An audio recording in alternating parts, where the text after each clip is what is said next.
30 বছর বাঁচো।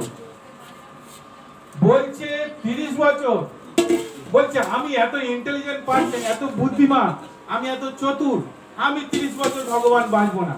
তুমি এক কাজ করো, তুমি হচ্ছে আমার চেয়ে বোকা। ওই যে মানে বানরের এই গাধার যে 30 বছর ছিল, ওই 30 বছরটা আমার সঙ্গে অ্যাড করে দাও, ঠিক আছে? 30 60 হয়ে গেল।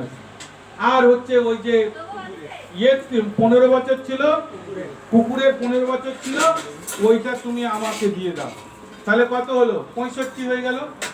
আর হচ্ছে হনুমানের যে 15 বছর ছিল, 20 বছর ছিল, ওইটা তুমি আমাকে জুড়ে দাও। তাহলে কত হয়ে গেল? 85 বছর হয়ে গেল। ঠিক আছে? এই যে একটা ছেলে বা মেয়ে যখন কুমারী অবস্থায় থাকে, তখন দেশপ্রেম থেকে সমাজের জন্য অনেক কিছু করার মানে চিন্তা ভাবনা থাকে।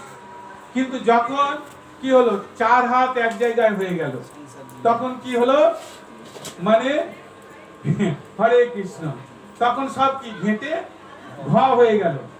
আর তার 30 বছর কি সে সবসময় খাটতে থাকলো, গাধার মতো পরিশ্রম করতে থাকলো। বুঝতে পেরেছেন? এবারে যখন 40 বছর 50 বছর হয়ে গেল, ওই কুকুরের মতো তখন কি করছে?